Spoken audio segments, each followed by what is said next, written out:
Je vais contempler tes œuvres, tomber à mon âme, le ciel et je sais que tu peux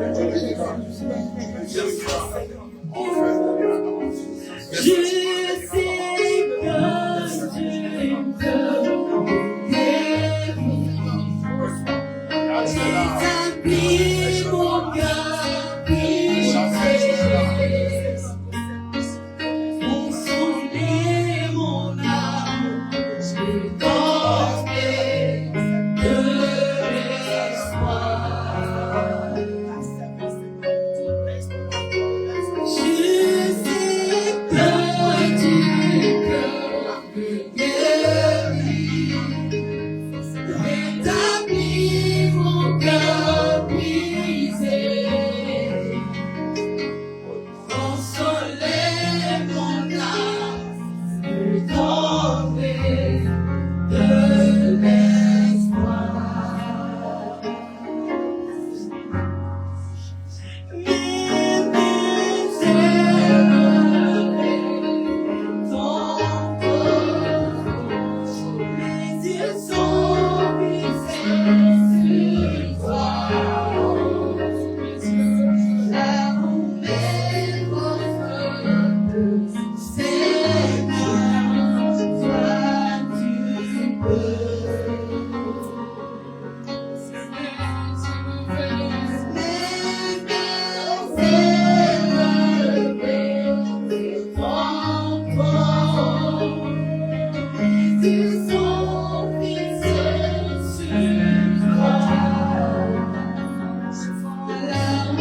Ta volonté parfaite.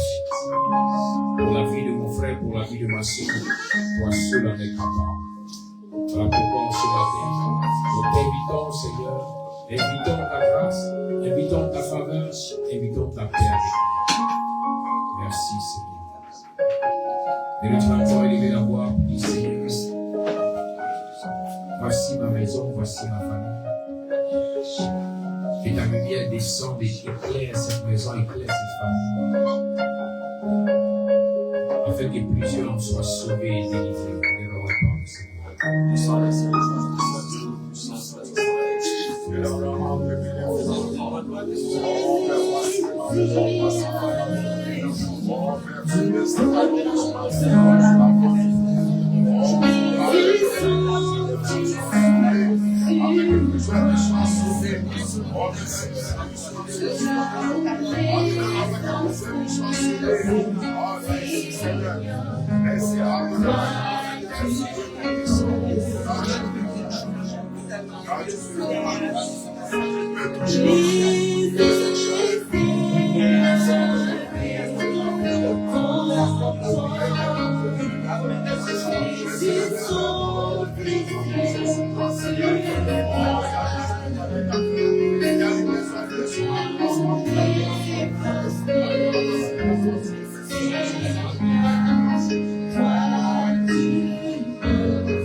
You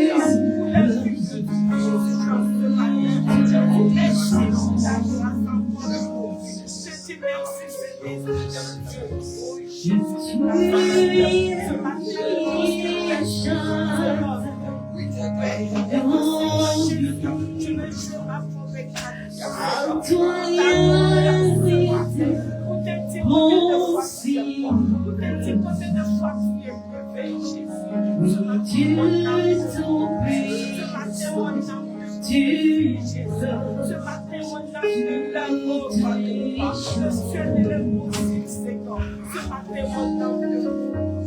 Je veux te dire merci.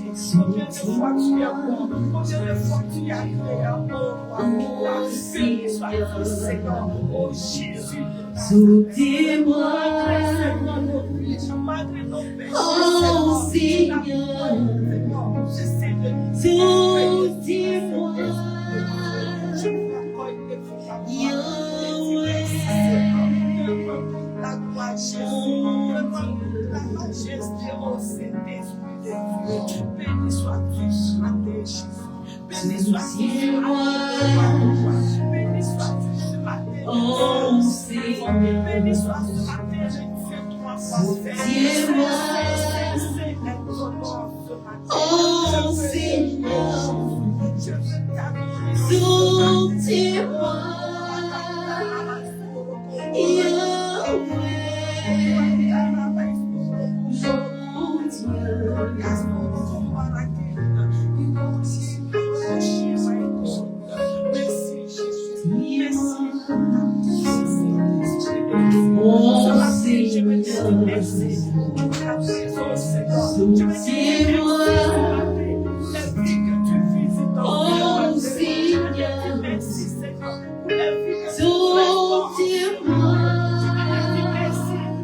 Yahweh,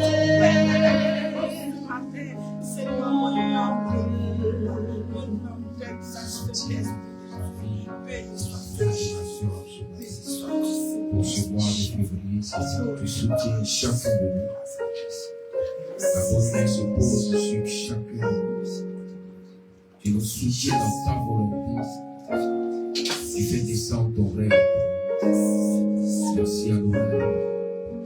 Merci au Shaddai. Merci à Kadosh.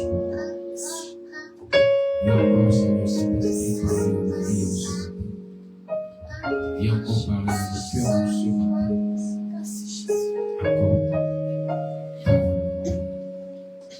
Accorde ta volonté de paix. Accorde ta volonté de grâce. Accorde ta volonté de puissance. Accorde ta volonté de bénédiction. Accorde ta volonté de prospérité. Accorde ta volonté de guérison. Donc, en ce matin, tu restaures chacun de nous. Ta parole qui est purement la vérité nous dit qu'un instant dans tes parvis vaut mieux que 1000 années. Que ce temps que nous allons passer ici dans ta présence nous donne de sortir de cette présence restaurée et transformée. Seigneur, c'est dans cette même présence que le bâton d'Aaron a fleuri. C'est dans cette même présence que le bâton d'Aaron a produit des fruits. Oh, je veux pour les pays dans ce matin, afin que nos vies fleurissent, afin que nos vies produisent des fruits de bénédiction, des fruits de grâce, des fruits de faveur. Merci Seigneur Jésus d'être avec nous ce matin, de nous bénir ce matin, et de nous accorder ta paix ce matin, au nom puissant de Jésus-Christ. Amen. Amen. Amen. Amen. Amen.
Nombre chapitre 7 à partir du verset 11 au verset 17.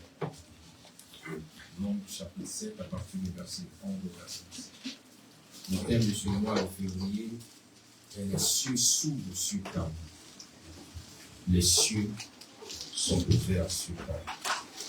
Et pour ce dimanche, le thème que nous traitons, c'est le courage illimité. Nombre chapitre 7, verset 11 à 17. Le courage illimité. Allons-y pour la lecture, Nombre chapitre 7 à partir du verset 11 au verset 17.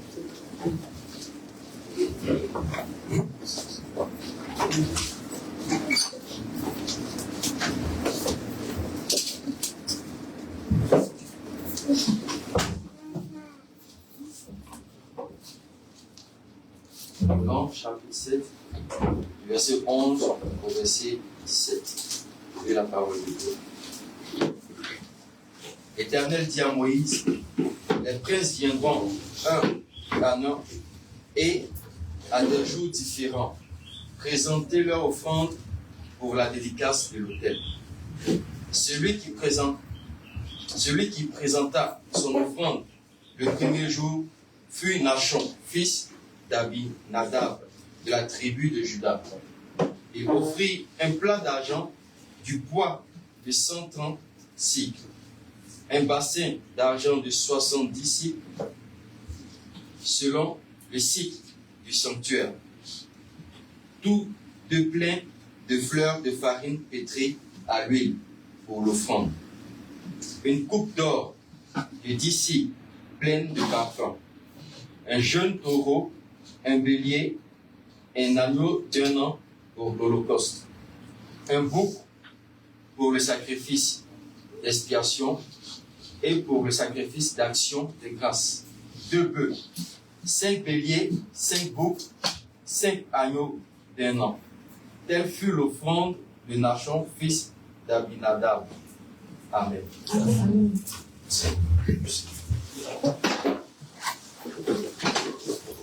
Le courage, il faut Dieu.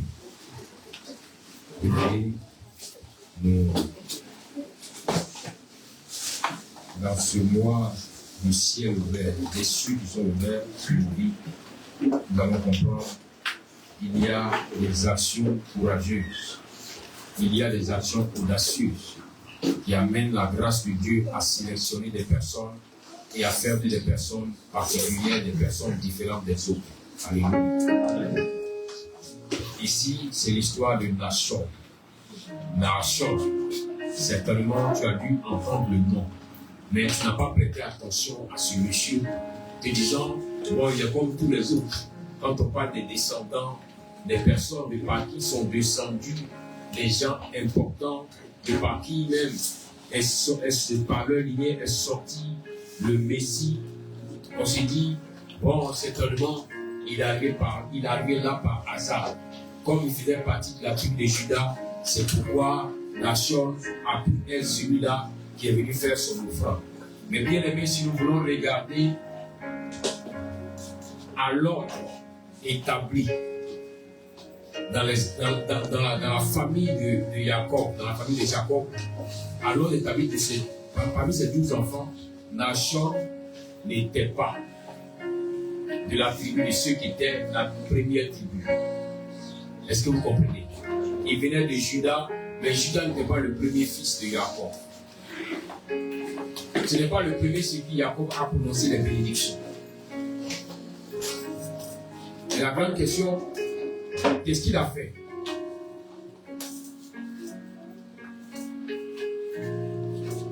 Pour que lorsque le temple du Seigneur est construit, lorsque la présence de Dieu a été disposée, qu'il soit le premier à faire l'offrande. Qu'est-ce qui s'est passé pour que Nashon soit le premier à apporter l'offrande, le premier jour des offrandes? Forcément, il y a eu quelque chose qui a permis à la vie de Nashon d'être démarqué des autres. Certes, il venait de la tribu de Judas, mais il a eu une action qu'il a posée, qui a fait de lui une personne particulière. Nous pouvons dire, le temps du Seigneur a sonné.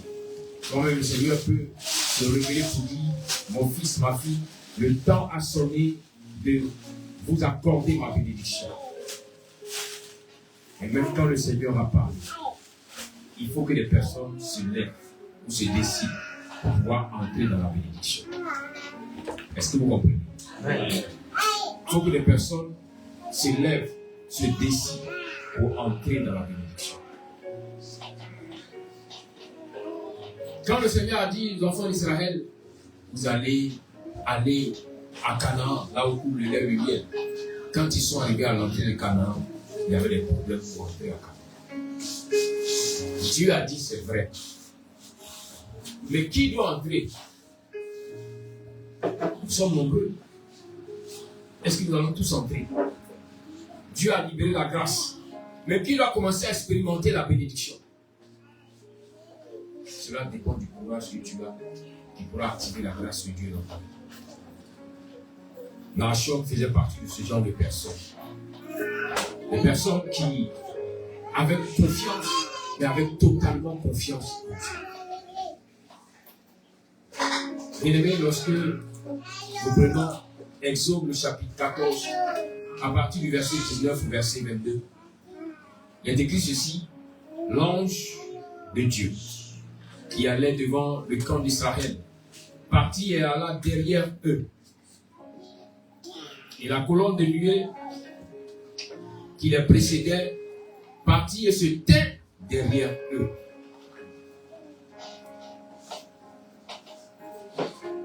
Elle se plaça entre le camp des Égyptiens et le camp d'Israël.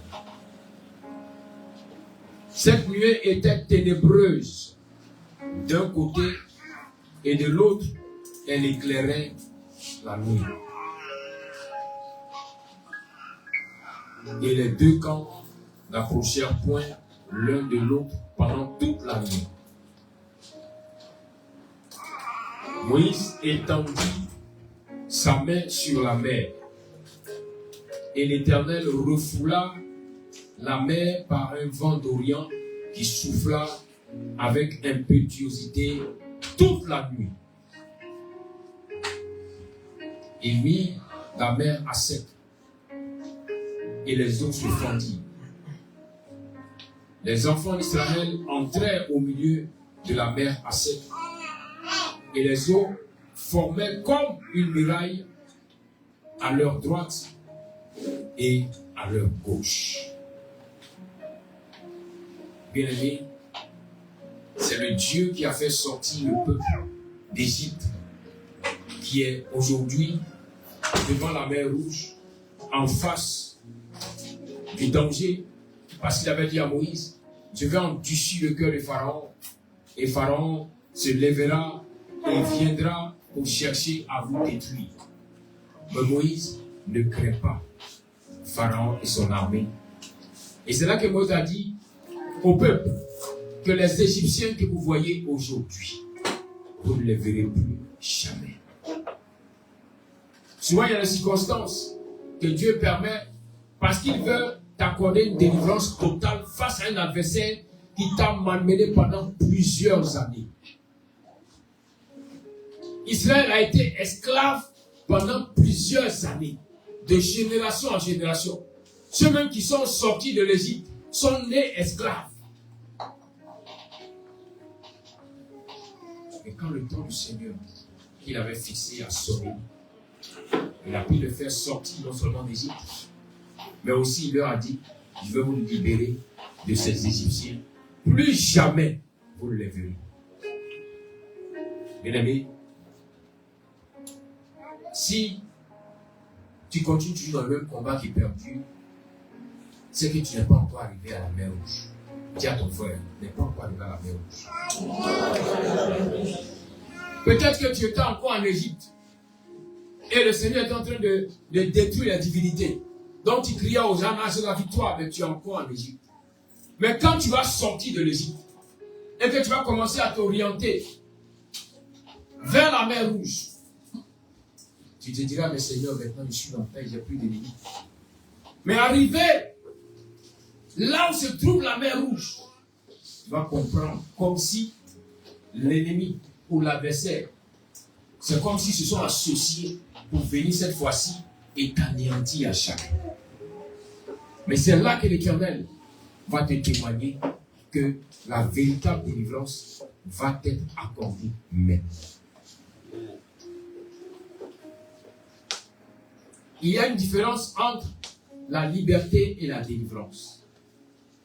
Beaucoup ont été libérés, mais ils n'ont pas été délivrés. Souvent, l'homme vient dire, oui, le Seigneur a dit, les choses saintes sont passées. Mais qu'est-ce qu'il a dit? Il dit, venez à moi, vous qui êtes fatigués et chargés, je vous donnerai du repos. Ça, c'est être libre. Mais est-ce que tu as été délivré? Est-ce que le même lien ne va pas revenir plus tard pour te contrôler ou pour revenir te terrasser? Regardez un peu au temps de l'esclavage. Aux États-Unis, les Noirs, les Afro-Américains étaient ceux qui travaillaient dans les champs comme esclaves. Car ils avaient été vendus. Ici, on les a pris en Afrique, enchaînés. Plusieurs sont morts sur les chemins. Ceux qui ont pu arriver aux Amériques sont devenus esclaves. On travaille des années pour la population de couleur. Et nous voyons que même quand l'abolition de l'esclavage a été adoptée et qu'on a dit qu'ils n'étaient plus esclaves, ils étaient libérés de l'esclavage, mais ils n'avaient pas encore été délivrés de l'esclavage. Ils avaient été libérés parce que maintenant ils étaient libres de pouvoir aller à gauche, de pouvoir aller à droite. Mais dans la tête de ceux qui étaient là-bas, ils étaient toujours des esclaves. Voilà pourquoi ils n'avaient pas accès à certaines choses. Il était même dit que même l'école était interdite à ceux-là. Il était même dit que même quand ils montaient dans un bus, ils devaient être en arrière et ceux de couleur étaient en avant. Donc, ils étaient libérés, mais ils n'étaient pas délivrés. Est-ce que vous comprenez? Plusieurs sont dans l'église qui ont affronté les 10 divinités de l'Égypte, qui ont renversé Pharaon dans son territoire, qui sont sortis de la prison familiale, qui sont sortis de la prison du village, qui sont sortis de la prison même peut-être du territoire du pays. Mais ils n'ont pas été libérés. Est-ce que vous comprenez ce que je veux dire? Ils ont été libérés, mais ils n'ont pas été délivrés. Mais le Seigneur dit à Moïse que dit aux enfants d'Israël qu'aujourd'hui est le jour de leur délivrance. Aujourd'hui est le jour de leur délivrance. Pharaon que vous voyez et son armée, vous ne les verrez plus jamais. Est-ce que vous comprenez ça? Voilà parce que tu es étonné que certains liens ou peut-être certains péchés refont surface. Pendant que depuis des années, tu as lutté, tu as eu la victoire sur ces démons. Tu dis, mais Seigneur, pourquoi ils reviennent? C'est parce qu'il y a encore un lien. La délivrance n'a pas été tout le temps. Tu as été libéré, mais tu n'as pas été délivré. Est-ce que tu me comprends? Amen. Parce qu'un homme délivré est transformé. Un homme délivré est audacieux. Un homme délivré a le courage. Il ne craint plus. Il n'a pas peur. Un homme délivré a confiance en celui qui l'a délivré. Bien-aimé, voici l'armée de Pharaon qui arrive. La lune de l'armée venant démontrait que cette fois-ci, ce n'était pas pour discuter, mais c'était pour tuer le peuple de Dieu. Alors les gens ont commencé à s'affoler, à crier pour lui, Moïse, Moïse, pourquoi n'as-tu pas permis que nous restions en Égypte et que nous mourions là-bas? Pourquoi c'est maintenant, Moïse, que nous allons mourir ici, dans le désert, comme les animaux? Bien-aimé, quand l'armée venait, les gens ont dit à Moïse, Moïse, ce qu'on peut faire, c'est qu'on se jette dans la mer et puis on meurt. Là, on meurt de manière digne. Là, ce n'est pas les Égyptiens qui nous ont tués. C'était la première catégorie. La deuxième catégorie, on dit Moïse, Moïse, nous pouvons commencer à nous incliner devant Pharaon et son armée pour les adorer, pour leur dire que nous sommes leurs esclaves et que nous acceptons de retourner pour être esclaves. C'était la deuxième catégorie. Et là, on dit Moïse, tu es mauvais, tu es méchant, tu n'es pas bon. Dieu avait prévu de tuer toi seul, mais tu nous as marmaillé pour nous amener pour que nous mourons ensemble. Tu n'es pas une bonne personne. C'était la troisième catégorie.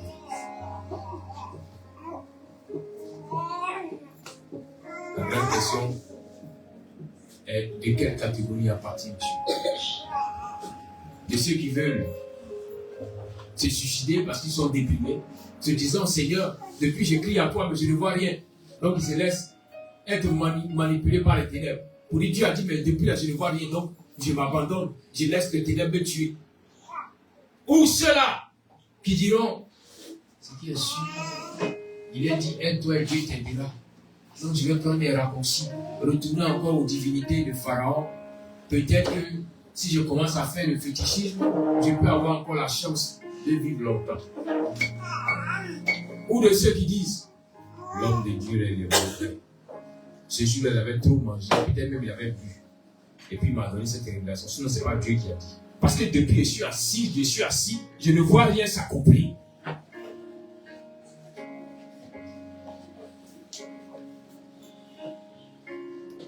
Vous savez pourquoi le Seigneur sera fâché pour tuer ces personnes-là? Parce qu'il ne peut pas encore libérer. Dieu dit, je comprends Moïse. Le peuple a été libéré, mais ils n'ont pas été délivrés. Mais dis-leur, aujourd'hui sera le jour de leur délivrance. Amen. Est-ce que vous comprenez? Amen. Il dit aujourd'hui sera le jour de leur délivrance. Voilà pourquoi après la délivrance, quand ils traversent la mer Rouge, là-bas après la mer Rouge, ceux qui murmurent sont tués. Parce que eux sont délivrés. Est-ce que vous voyez la différence? Pourtant, c'était les mêmes qui avaient murmuré avant la traversée. Mais là-bas, ils n'étaient pas délivrés. Ils avaient seulement été libérés de l'emprise de Pharaon, des divinités de l'Égypte. Mais quand Dieu leur accorde la délivrance, c'est là que la vraie marche avec le Seigneur va commencer. Voilà pourquoi, dans la marche de la foi, on y va étape par étape. Dieu a fait découvrir là où tu étais asservi. Dieu a fait découvrir là où tu étais encore esclave. Pour que tu aies le désir de recevoir la liberté. Il dit, vous connaissez la vérité vous rendra libre. Il te fait connaître la vérité de ta vie, la vérité de ta famille, la vérité même peut-être de ton village. Parce qu'il veut te rendre libre. Mais quand tu reçois la liberté, il faut avancer encore avant de recevoir la délivrance. Et quand tu reçois la délivrance, ta manière même de marcher et de fonctionner change. Bien aimé, Nashon était différent des autres. Parce que Nashon, lorsque le Seigneur a accordé la délivrance à son peuple, Nashon s'est démarqué. Le passage que je viens de lire nous dit qu'il y avait deux êtres. Plusieurs ont pensé que c'était seulement un être. Mais quand je reviens, vous allez voir, il dit, l'ange de Dieu qui allait devant le camp d'Israël partit et alla derrière eux. Est-ce que vous comprenez? Et la colonne de nuée qui les précédait partit et se tait derrière eux.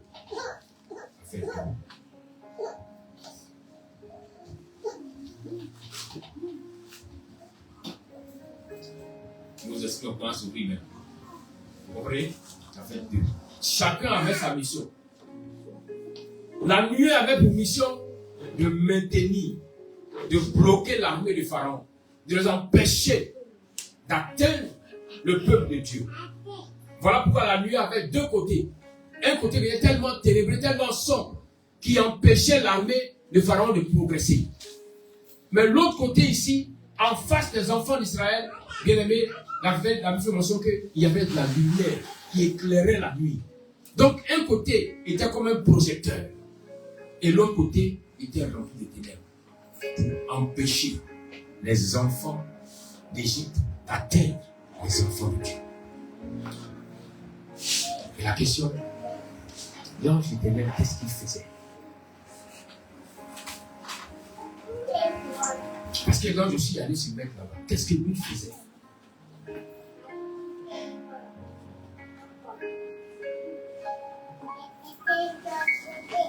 Et là où David a compris le mystère. Et David a dit, l'ange de l'Éternel campe autour de ceux qui le craignent, pour les arracher au danger. L'ange est allé pour camper autour de ceux qui craignaient Adonai, afin que le danger ne puisse pas toucher leur vie. Si tu appartiens à Adonai, avant même que la délivrance ne soit, l'ange de l'Éternel viendra camper autour de ta vie, de ta maison, pour que le danger ne t'atteigne pas. Mais l'ange ne te prendra pas pour te déposer de l'autre côté de la mer. Jamais l'ange ne le fera. L'ange sera là pour t'amener à être sous la protection, sous la grâce. Mais jamais l'ange ne te prendra pour te mener à la bénédiction. Jamais. Là où il te protège, c'est le signe que le temps de Dieu a sonné et que maintenant tu dois te lever pour entrer dans la bénédiction, pour entrer dans la grâce. Là où l'ange vient camper, c'est le signe que Dieu a donné son accord pour que cette année nouvelle, pour que ce mois de février, tu expérimentes la bénédiction en abondance. Amen. Mais il faut être comme nation. Dieu a dit c'est vrai. Mais qui osera expérimenter Dieu? Qui osera tester Dieu? Vous savez dans la Bible que vous avez, il est dit que lorsque Moïse a tendu le bâton, quand on lit le passage, vous pensez que c'est tic-tac. Dès que Moïse a tendu le bâton, la mer a fait vous. Non, lisez bien, allez-y doucement, ne soyez pas pressés. La Bible dit que toute la nuit, quand Quand Moïse a tendu le bâton, toute la nuit, il y eut un vent qui est venu fendre la mer. Mais quoi? Toute la nuit. Donc la nuit a fait son travail toute la nuit en maintenant le peuple de l'Égypte, les soldats de l'Égypte ne pouvaient pas avoir chaud. L'ange d'Éternel a campé toute la nuit autour des enfants d'Israël. Et Moïse a obéi au Seigneur. Moïse a levé le bateau toute la nuit. Est-ce que vous voyez? C'est que même là où Dieu a parlé, il te faut faire des efforts. On dit Moïse a levé. Regardez souvent quand on dit lève ta main pour prier, tu pries jusqu'à ce moment ta main te fait mal. Mais on me dit que Moïse a levé le bâton toute la nuit. Parce que quand le bâton était levé, les anges venaient comme des vents et commençaient à repousser l'eau. Mais c'était toute la nuit. Ça n'a pas été en 1 minute. Ça n'a pas été en 1 heure. Mais on dit toute la nuit. Tout le monde a vu l'eau. Sur ceux qui sont déjà dans la mer, quand tu es au bord, quand tu vois les vagues, tu imagines ce que ça peut te faire. Tout le monde a vu les vagues de la mer se déchaîner. Tout le monde a vu le vent commencer à souffler. Et les vagues commençaient à diminuer au fur et à mesure. Et il arrive un moment où tout le monde se rend compte que les vagues se sont positionnées comme des murs. Un à droite, l'autre à gauche. Et au milieu, il n'y avait plus d'eau. Mais la question, qui sera le cobaye? Parce que Moïse même qui a levé le bâton est là, derrière, il ne passe pas. Qui sera le cobaye? Mais la Torah nous dit que Nahshon s'est levé. Lorsqu'il a posé les pieds dans l'eau, le peu d'eau qui était a séché et tout est devenu terre. Et Nahshon a commencé à marcher. Il a commencé à marcher et il a commencé à traverser. Cela a donné la force aux autres de le suivre. Amen. Et ils sont allés. Car Moïse était le dernier à traverser. Voilà pourquoi les Juifs disent que Nahshon était celui-là qui s'était démarqué avec son audace. C'est pourquoi il devait être le premier à offrir à Dieu l'offrande de l'autel. La question que tu dois te poser aujourd'hui, est-ce que je vais être la dernière personne parmi les milliers à traverser, ou est-ce que je vais oser, comme Nahshon, à rentrer parce que j'ai confiance que le Dieu que j'adore n'est pas un homme pour mentir. S'il m'a dit que la mer est ouverte et que j'ai vu le signe que la mer s'est levée et qu'il y a un passage, c'est que l'Éternel ne me conduira pas à la mort. C'est que ce n'est pas le temps que je meurs. Aujourd'hui, plusieurs n'ont pas l'audace. Plusieurs n'ont pas le courage illimité. Pourtant, seuls les courageux pourront expérimenter Dieu en premier. Un homme courageux, une femme courageuse, qui va oser avancer quand le Seigneur lui dit avance, pourra expérimenter Dieu en premier. Et à cause de Nahshon, Dieu a béni encore la tribu de Juda. C'est pourquoi de cette tribu est sorti plusieurs que Dieu a élevés jusqu'au Messie. Parce que Nahshon a eu le courage. 2024 a commencé. Tu as fini le mois de janvier. Te voici en février. Le deuxième mois selon le calendrier romain. Le chiffre 2 qui est le chiffre du témoignage. Pour témoigner de la grâce de Dieu, Jésus a envoyé ses disciples 2 à 2. C'est là-dessus que vous allez voir que même l'organisation de l'armée s'est focalisée. La police, vous allez voir qu'on n'enverra jamais un soldat. Ils sont toujours 2. Dans l'information, ils ont ce qu'on met dans la tête qu'on appelle, c'est mon binôme. Ils ont leur binôme. Ils ont l'un veille sur l'autre, l'autre veille sur l'autre. Ils sont toujours 2.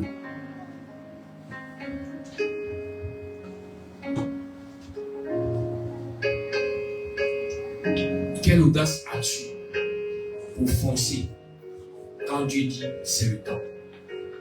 Quelle audace auras-tu? Vas-tu attendre comme les autres? Ou vas-tu accepter d'être le cobaye de la bénédiction? Et là, ton frère dit que je serai le cobaye de la bénédiction. Le premier à expérimenter Adonai en cette année. Nachon a osé. Nachon a pris la grâce. Souvent là où l'Esprit te dit, lève-toi, lève-toi. Tu es hésitant, tu es hésitant. Il y a une grâce qui appartient à ceux qui sont prévenus. Quand tu laisses et que ta soeur se lève, que tu vois la grâce de Dieu, que tu veux venir, tu auras aussi la grâce, mais elle ne sera pas comme la première personne qui s'est levée. L'audace de Nachon a fait de lui quelqu'un de spécial. Voilà pourquoi lorsqu'on établit l'arche, qu'on dépose l'arche, qu'on bâtit la tente, qu'on doit faire des offrandes, la Bible dit, Dieu a dit que chaque tribu fasse une offrande, mais chaque jour appartient à une tribu. Mais toutes les tribus n'ont pas osé venir en le premier jour quand ils se sont dit, si Nachon a été courageux pour entrer le premier dans l'eau, alors laissons Nachon à le offrir à Dieu.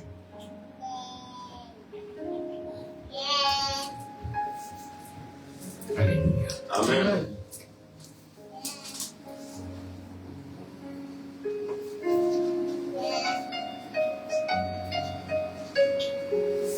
Souvent, il te faut avoir la foi d'Abraham pour pouvoir mieux expérimenter Dieu. Abraham n'a pas regardé à quelqu'un. À son temps, Abraham était le seul qui adorait Adonai. C'était lui et sa maison seulement qui adoraient le Dieu Tout-Puissant. Et Abraham n'a pas hésité quand le Seigneur lui a dit, lève-toi et va. Abraham y a dit. Il a obéi à Dieu. Il avait dit que cela lui fut imputé à justice. On dit Abraham eut confiance en l'Éternel et le lui imputa à justice. Le terme imputé est un terme économique. En banque, on utilise ça beaucoup en banque. Comme pas d'imputation, ça veut dire qu'on a fait un dépôt. On a fait un dépôt. Tu as assis. Ce n'est pas toi qui as fait, mais tu as reçu un dépôt. Mais à cause d'une action que tu as posée. C'est le terme imputation que les gens développent et puis disent non, c'est alimenter. Ça a été imputé. Voilà pourquoi les fonctionnaires, à la fin du mois, ils consultent leur solde. Ceux qui ont maintenant les trucs sur le téléphone, ils consultent. Est-ce que ça a été fait? Est-ce que ça a été fait? Mais voilà, est-ce qu'il a été imputé pour la justice, pour le travail qu'il a fait? Pour le travail qu'Abraham a fait. Dieu n'a jamais manqué de te donner la récompense. Souvent tu es assis, tu attends que les autres fassent. Tu dis non, moi je ne suis pas pasteur. Non, moi je ne suis pas responsable de l'église. Alors que les responsables fassent. Maintenant demain, quand tu vois le responsable en question, à qui tu as donné toute la charge, être dans une autre dimension de grâce et de bénédiction, tu dis, ah Seigneur, on a commencé ensemble. Oui, on a commencé ensemble. Mais est-ce que vous avez fait le même travail? À la différence, pendant que toi tu étais hésitant, lui, il s'est levé sans gêne. Il a mis la honte de côté. Il s'est levé pour aller travailler pour le Seigneur. Il dit, je sens dans mon cœur ce fardeau d'aider plusieurs à connaître Jésus comme moi aussi je l'ai connu. Alors, sans même demander la permission, il a commencé à présenter Jésus à tous. Aujourd'hui, nous voyons dans plusieurs communautés le peuple de Dieu qui attend d'abord d'être béni avant de chercher à présenter Jésus aux gens. Et qui ont souvent des prières d'hypocrites, disant au Seigneur, Seigneur, tu vois, si tu me bénis, c'est facile. Quand je vais prendre la Jaguar et que je vais gagner dans ce quartier, tu peux parler de toi là-bas. Tu manques de sagesse. Parce que ce que tu demandes là, si tu es d'accord, quand tu vas garer la Jaguar, on viendra te braquer. Sois fidèle dans les petites choses pour que le Seigneur puisse te confier de grandes choses. Pour que ce que tu as pu amener au Seigneur, Lorsque tu auras la Jaguar, tu n'auras plus besoin d'aller vers eux encore. Mais tu iras vers d'autres qui peut-être sont au niveau de la Jaguar et qui pourront t'écouter quand tu leur diras, avant que je ne sois comme vous, j'ai expérimenté Dieu, c'est lui qui m'a mené à se sauver, alors suivez-moi et vous allez connaître ses bienfaits. Souvent quand tu pries pour obtenir des marchés, pour avoir des activités, pour avoir des business. Et puis depuis, Satan a venir. Arrête-toi un temps, sois peu. Et commence à faire pour le Seigneur. Commence à parler du Seigneur. Commence à présenter le Seigneur ses bienfaits. Tu verras que sans que tu ne fournisses d'efforts, les marchés viendront à toi. Sans que tu ne fournisses d'efforts, tes activités vont commencer à prospérer. Pourquoi? Parce que tu as pensé au Seigneur. Et il dit que l'ouvrier mérite son salaire. Il va commencer à t'imputer les marchés, à t'imputer les millions que tu recherches, à t'imputer les activités croissantes que tu recherches, à t'imputer la position, le poste que tu recherches. Parce que tu as pensé à lui. Parce que tu as commencé à présenter sa puissance, sa bonté, son amour illimité à tous ceux qui sont autour de toi. L'action de Nachshon a permis à Nachshon d'être un homme qu'on a commencé à écouter dans le peuple. Quand il s'est levé, quand il parlait, on dit non. S'il a parlé, c'est que Dieu l'a convaincu.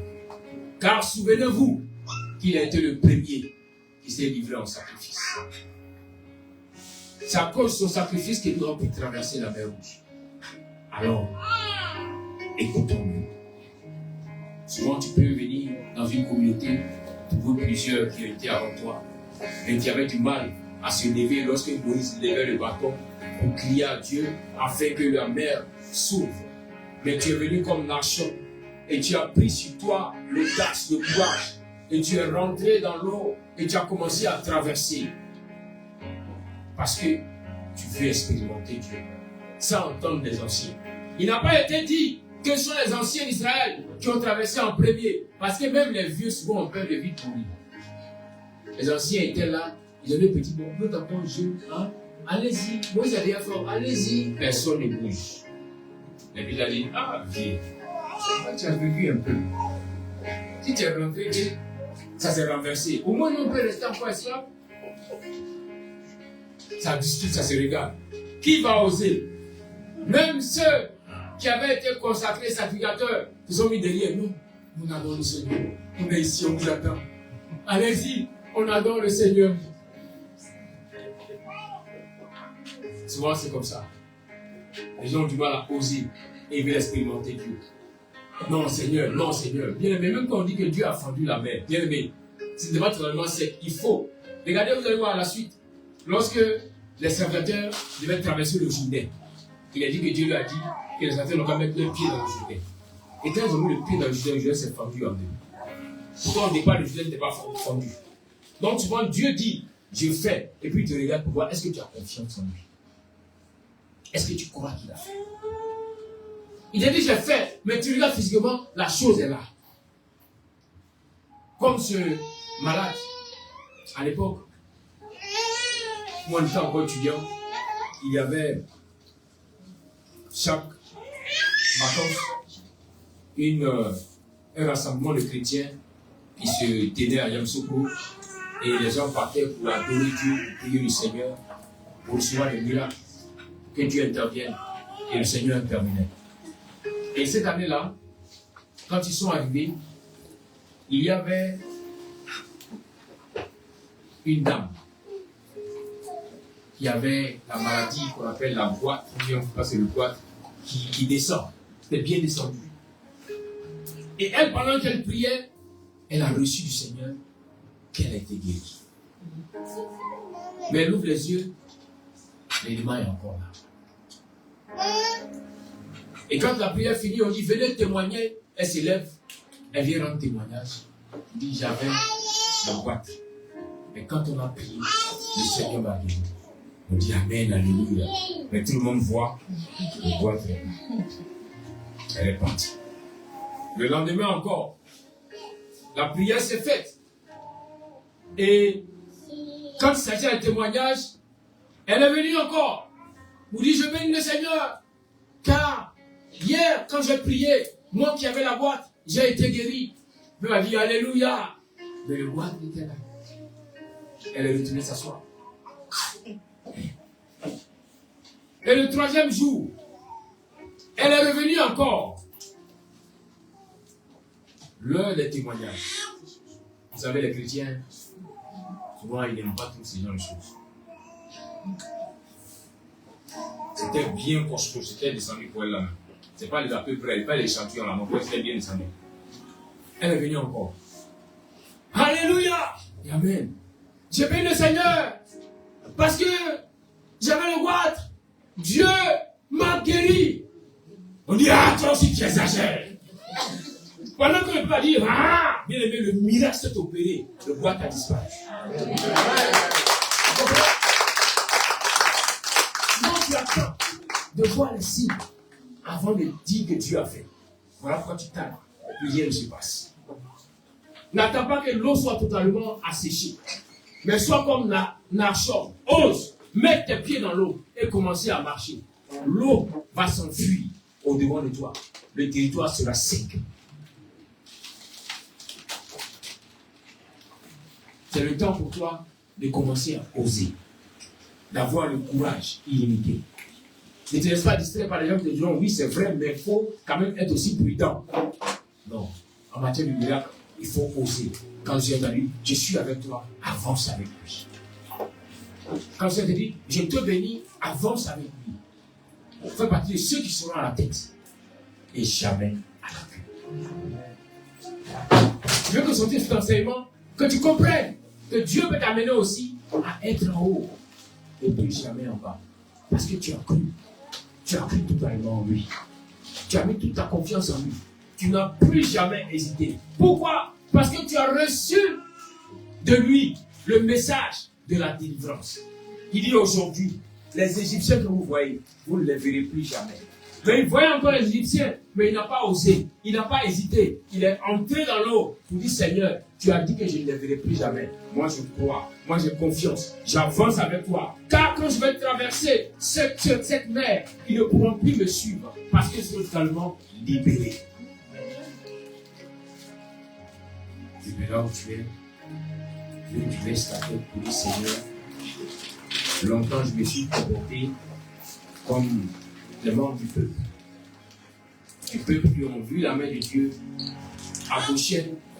L'ange de la mort même est venu, pas perdu dans le camp. Les membres du peuple qui ont vu la main d'Adonai détruire la force et la puissance de toutes ces divinités, les 10 divinités d'Égypte. Je veux être désormais Nachshon. Non seulement j'ai vu la main, mais j'ai confiance que tu as. J'ai confiance qu'en ce mois de février, tu seras continuellement et avec moi, et avec ma maison, et avec mes activités, et avec mon ministère.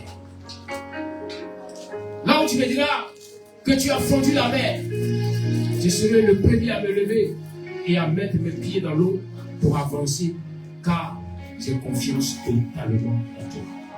Il n'est vraiment pas possible.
désir de me prosterner devant celui qui m'a sauvé. Je t'en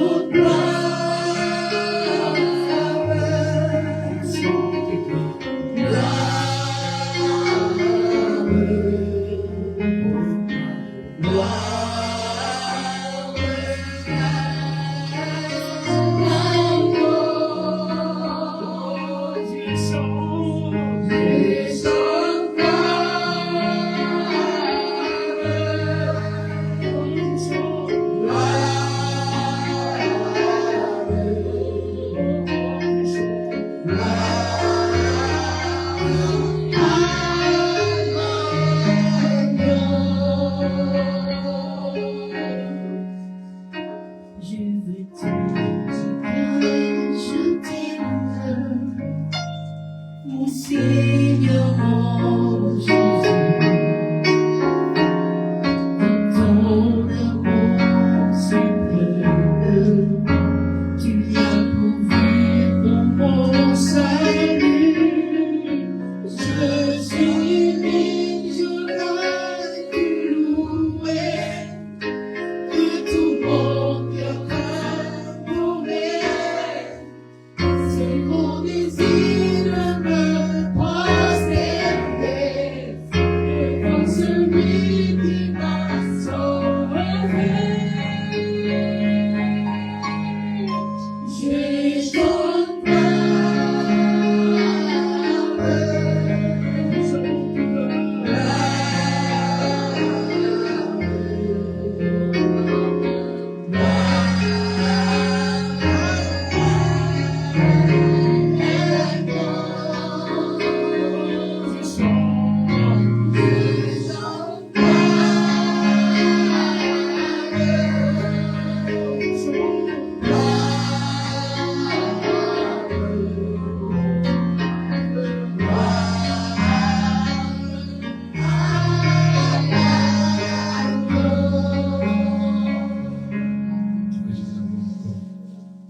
Disons au Seigneur pour ce mois de février, de comme nation, être à la tête. Être à la tête dans les grâces, être à la tête dans les bénédictions, être à la tête dans la délivrance. Lève avec la voix et la Seigneur. Seigneur,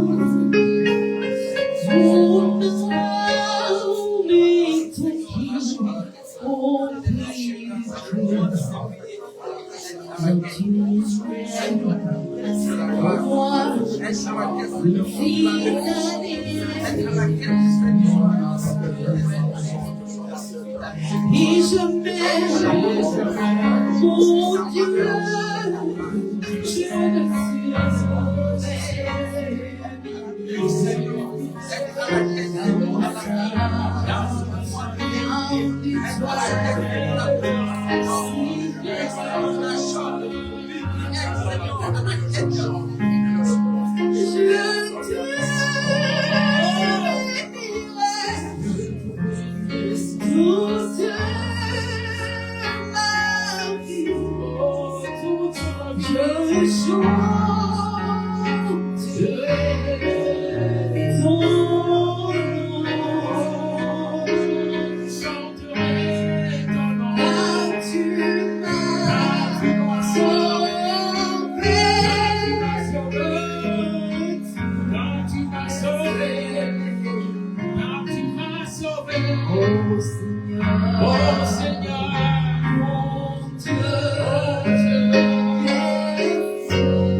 Oh Seigneur, mon Dieu, merci. Dis, je te bénis. Je te Va recevoir les prières. bénirai. Tu viendras sauver ma maison. Tu viendras sauver ma vie de tous mes ennemis. Sauver l'activité de tous les ennemis. Oui, je chanterai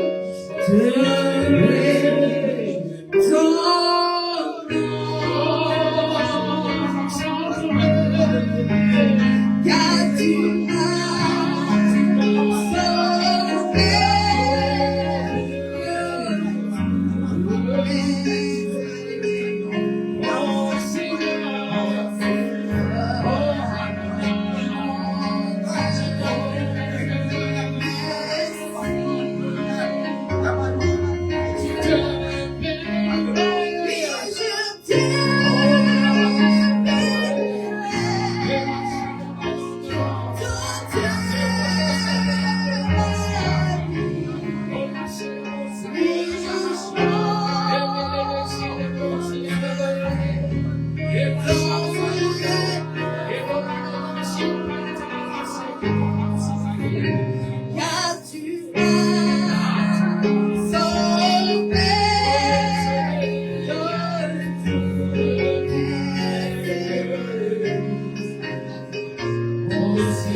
expérimenté ta grâce, qui a été audacieux et qui a eu toute la confiance en toi.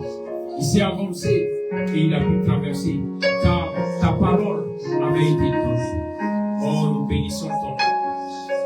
À cette semaine, arrose tes enfants, arrose ton peuple, accorde ta grâce, au nom puissant de Jésus-Christ. Amen. Amen. Amen. Amen. Je vais te prier encore pour ta nation. Telle nation dans laquelle tu viens, recommande cette nation, Seigneur, en ce mois de février. Parle, Seigneur. je chante